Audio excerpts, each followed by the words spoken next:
Todos sabemos que una publicación de Donald Trump a las 3 de la mañana solo indica lo desesperado que está. Y de hecho así es, porque los republicanos están empezando a publicar artículos de juicio político. Estos artículos en contra de Pam Bondi, o sea, la fiscal general de Estados Unidos, y Donald Trump, porque ellos han violado la ley varias veces. Si todo sale bien, probablemente van a tener que rendir cuentas antes de Año Nuevo. Y no solo por su partido, sino por todos los votantes, ya sean republicanos y demócratas. Porque hace unas noches Donald Trump fue a Carolina del Norte, un estado en el que él necesita una victoria desesperadamente. Y vio lo que se avecina, no únicamente la rendición de cuentas ante la ley, sino que también una rendición de cuentas ante las elecciones de medio término. Vamos a entrar en esta noticia de última hora, pero antes de hacerlo te quiero pedir un pequeño favor. ¿Te gusta este contenido? ¿Te gusta saber de política estadounidense? Te va a encantar suscribirte a este canal, ya que subo noticias así todos los días y me apoyarías como no tienes idea, de verdad.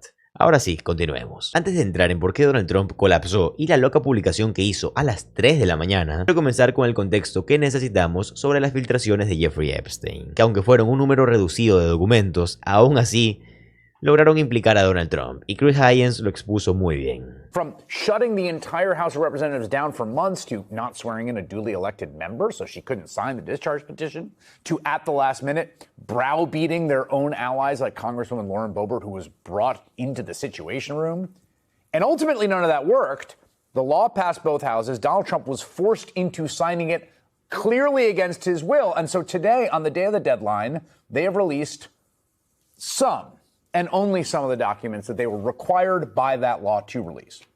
Thousands of documents, including scores of photographs of Epstein's properties, including massage rooms, along with photos of young women and vacation locales, and notably former President Bill Clinton. Now, we should note here, these are all just photos. We don't know the context in which any of them are taken, but President Clinton appears in several photos alongside Epstein, Ghislaine Maxwell, and redacted persons. In one image, Clinton appears with a redacted woman sitting on his lap. You just saw that. In another, he is with a redacted person in a jacuzzi. In response, President Clinton's spokesperson released a statement reading in part, quote, "The White House hasn't been hiding these files for months only to dump them late on a Friday to protect Bill Clinton. This is about shielding themselves from what comes next or from what they'll try and hide forever." It certainly does appear that photos of many other men have been blacked out. There are a ton of redactions, entire documents like the one you see here, completely blacked out. And not just documents. Faces are blacked out, but not always consistently. DOJ said they blacked out the faces of victims and minors, which I think everyone agrees and the law requires them to do. They also appear to be some grown men whose identities are obscured. And get this. Sources tell Fox News that more than a dozen politically exposed people and government officials' names appear in the hundreds of thousands of pages of Jeffrey Epstein files made public Friday.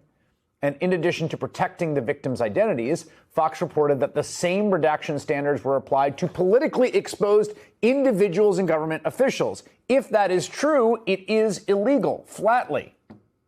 The federal law at issue, the one that has brought us to this point, is clear. The Department of Justice cannot redact information solely because its release might harm an individual's reputation. And if they did redact politically exposed individuals, why did they release more than a dozen photos and documents relating to Bill Clinton? I think we know, right? We're not idiots. In fact, he seems to appear more than any other public figure, including in this social media post by a White House spokeswoman suggesting the media investigate Clinton's well-documented encounters with Epstein.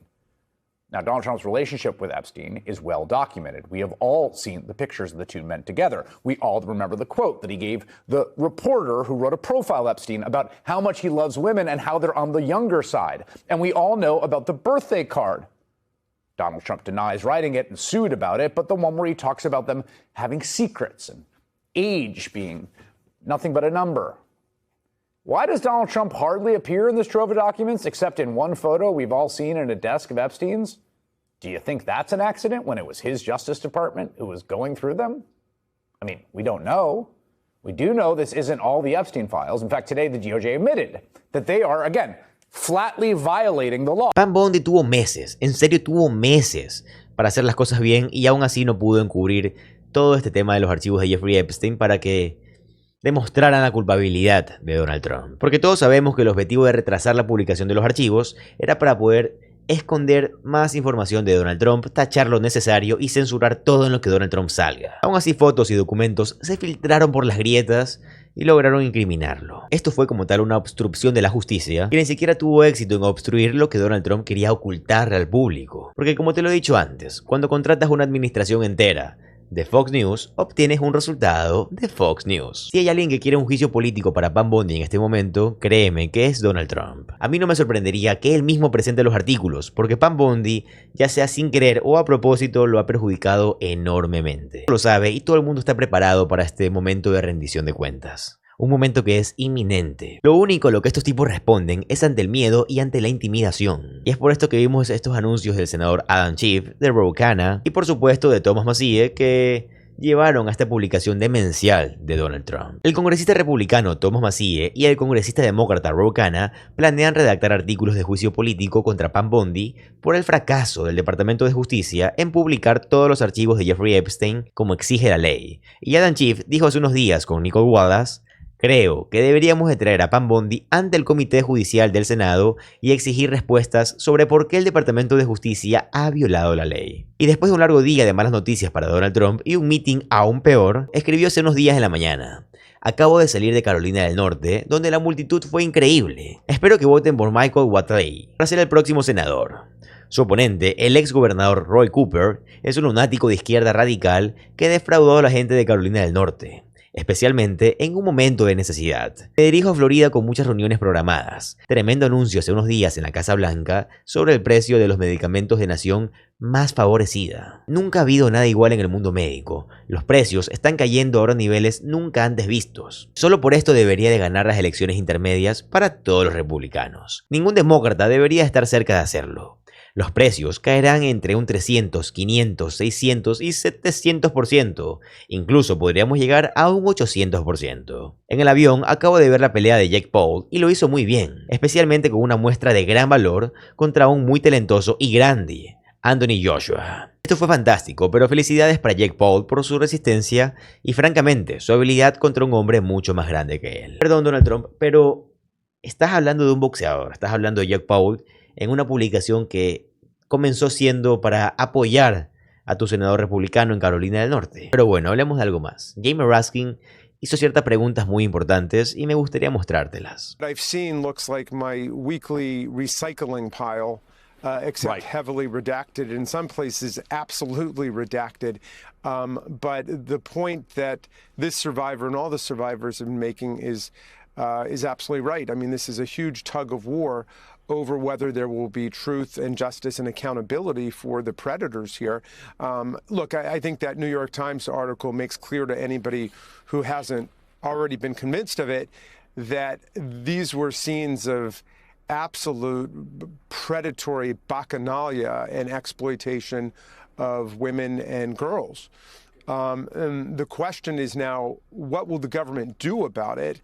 And we saw how Donald Trump just switched sides at the last minute to say, oh, yeah, everybody vote for this, figuring that they would proceed to sandbag and undermine the disclosure, which they have done. Everything was supposed to be released today. And, you know, back in July, they told us there was nothing left to see there. And in September, Kash Patel testified before our committee and he said, yeah, we didn't find any potential evidence of any other crimes, which means they've already been through it. And now suddenly they're postponing and, you know, they're prevaricating and, you know, making up excuses all the way. So it's going to be a fight to get this stuff out and to see justice for the survivors who have been very much driving this train, and also to see accountability for whatever other criminals are out there, people who cooperated with Ghislaine Maxwell and with Jeffrey Epstein. So I can't see what the upside is for Kash Patel and Pam Bondi and Todd Blanche to be involved in this. It seems that Dan Bongino has made a decision that he's not going to stick around the FBI because he doesn't feel like being involved in this. They don't have the same protections that the President of the United States has. What Ro Khanna was talking about, things can be pursued, of them if they are not telling the truth. Well, that's true, except that, Donald Trump is passing out pardons like Christmas cookies right now. So if you're in for a dime, you're in for a dollar. At this point, given how much they've gone along as accomplices in this cover-up, they figure they're better off just doing whatever Donald Trump tells them to do, so that there might be, a pardon waiting somewhere over the rainbow for them.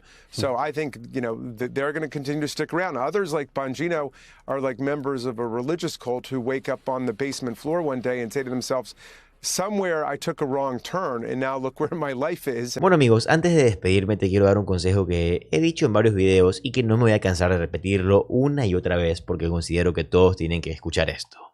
Mira, Estados Unidos actualmente está en una crisis económica muy difícil de la que tienen que salir. La crisis la podemos dividir en dos. Una es que Estados Unidos se encuentra en una recesión económica. Esto es muy grave y muy peligroso, ya sea para los empleos y para los precios del país. Y la otra es que Estados Unidos se encuentra en una estanflación. Una estanflación es un fenómeno económico que indica que un país tiene mucha inflación y que tiene mucho desempleo. O en otras palabras, que los precios están muy arriba y que el nivel económico de las personas o la cantidad de dinero en tu bolsillo está muy abajo. Este fenómeno económico genera pobreza, genera frustración en el país y lleva a otras crisis económicas a futuro. Pero mira, te quiero dar una pequeña recomendación. Mi recomendación es que ahorres. Donald Trump lleva como presidente 10 meses. No lleva ni siquiera un año y ya ha destruido la economía a este punto de que hay dos crisis económicas gigantescas. Tú no sabes lo que va a pasar en estos 3 años que le quedan como presidente. Tú no sabes qué puede llegar a pasar después de estos 3 años que le quedan como presidente. ¿Cómo va a dejar el país? ¿Cómo va a dejar la economía? Si tú tienes la bendición, porque es una bendición tener un trabajo ahora mismo, yo te quiero dar un pequeño consejo. Mira, ahorra dinero. Sé que es trillado, te lo dice todo el mundo, apenas trabajas que tienes que ahorrar, sí. Pero esta vez vamos a hacerlo un poco más drástico. Separa el dinero que necesitas para vivir, separa el dinero que necesitas para lujos y guárdalo. Guarda todo el dinero que no estés ocupando para una necesidad básica, pues con las cosas que están pasando, tú no sabes ni siquiera si al día siguiente vas a tener un empleo. Créeme, no estoy exagerando. Hay muchas personas que tenían trabajos fijos y de la noche a la mañana su empresa desapareció, no los liquidó, los despidieron, les bajaron el sueldo, le quitaron horas de trabajo. Te lo digo hasta por experiencia de ciertos amigos que me han contado lo que ha pasado con su vida laboral. Así que tienes que estar preparado y yo te recomendaría que tengas al menos 3 meses de ahorros guardados. O sea, si tú vives, por ejemplo, al mes para pagar tus facturas, tus deudas, tu comida más que todo, tu medicina si es que usas medicina, necesidades básicas, agua, luz, teléfono, internet, deudas, digamos que sobrevives con 1.500. Con 1.500 puedes sobrevivir un mes con lo mínimo. Guarda para 3 meses, para 4 si puedes. Si estén tus posibilidades, hasta para 6, pero mínimo para 3, mínimo. ¿Por qué? Si el día de mañana te llegan a botar del empleo, despedir o cualquier relación o cualquier tema relacionado, vas a tener dinero para sobrevivir al menos 3 meses. Pero de la mano con esto me gustaría, no es obligación, pero que el dinero lo guardes en parte en el banco y en parte en efectivo. Porque cuando hay crisis económicas lo que sucede es que los bancos, para protegerse, porque si un banco se cae el país pierde, es cerrar sus puertas y no dar más dinero. Ya que cuando hay crisis, la gente lo que hace es hacer préstamos, la gente hace avances en tarjeta, la gente saca todo su dinero del banco, porque como no ahorraron, comenzaron a necesitar para sobrevivir. Aquí es cuando entra el dinero que tienes guardado en efectivo. Trata de utilizar el banco hasta donde más puedas, pero el día que el banco ya no te dé dinero por A o B motivo, tienes ese dinero en efectivo para sobrevivir un mes o 2 meses más. Repito, sé que es un consejo trillado, sé que me han dicho incluso en comentarios que es un consejo de la abuela, pero te puede salvar en algún momento de emergencia. Y en el peor de los casos, que gracias a Dios no pase nada, que de verdad ojalá sea así, vas a tener dinero guardado para invertir. Recuerda que estamos en una crisis. Cuando pasemos la crisis, esta burbuja va a haber explotado. Burbuja bursátil, burbuja financiera, burbuja en el real estate. Todo va a estar más económico. Así que si tienes dinero guardado, vas a poder comprar. Pero bueno amigos, esto no es nada más que un consejo. Si lo quieres seguir, perfecto. Si no lo quieres seguir, no pasa nada. Únicamente es en agradecimiento porque llegaste al final del video y yo lo aprecio mucho. Además, gracias porque ya somos 50.000 seguidores. Me están ayudando a cumplir un sueño que nunca pensé llegar tan lejos, de hecho, y en tan poco tiempo. Sin nada más que decir, me retiro. Ya sabes que mi nombre es José Alvarado, soy economista y estoy comprometido a informarte diariamente. Nos vemos en el siguiente video. Adiós.